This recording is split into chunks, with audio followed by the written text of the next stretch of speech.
kids, I hope you all are fine. Today we are going to start chapter. So read and enjoy. Chapter 3 The Turning Point. Read and enjoy. I remember my teacher, Sri Siva Subramania Iyer, who taught me in class 8th. It was he who sowed the seeds of a vision in my life. He was a very good teacher and all of us loved to attend his class. One day, he was teaching us about a bird's flight. He drew a diagram of a bird in flight and explained how it creates lift. He also explained how it changes direction while flying. For 25 minutes, he lectured us on things such as lift, drag, and how birds fly in formation of 10, 20 or 30.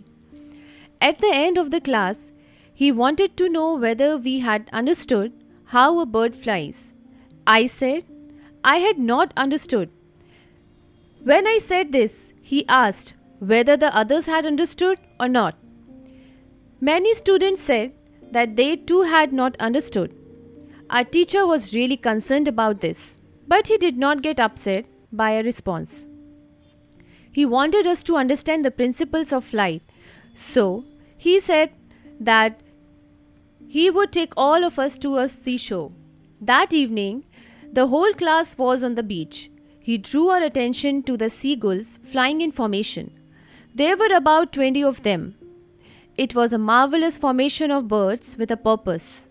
And we were all amazed as we began to recall what we had heard that morning. The teacher then asked us to look at the bird's wing, how they flapped to generate lift.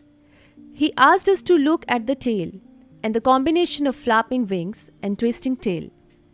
We looked closely and found that the birds in that position could fly in the direction they wanted to.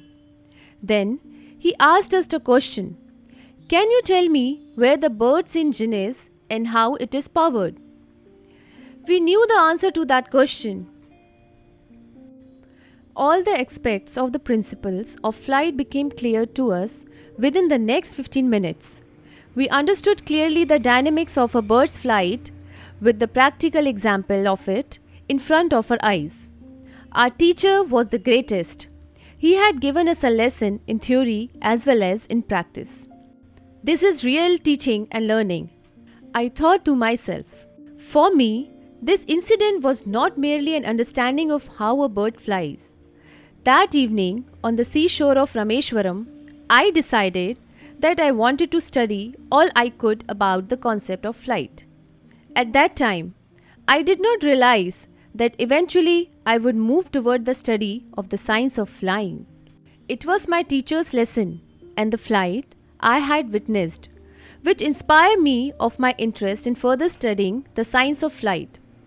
He patiently explained that I should complete class 8, go to high school and from there to college and take up the study of the sciences. This advice and the lesson of the flight of birds really gave me my mission for life. So when I went to college, I took up physics and then went on to study engineering at Madras Institute of Technology. There I took up aeronautical engineering. My life was transformed. I became a rocket engineer, aerospace engineer, and a technologist.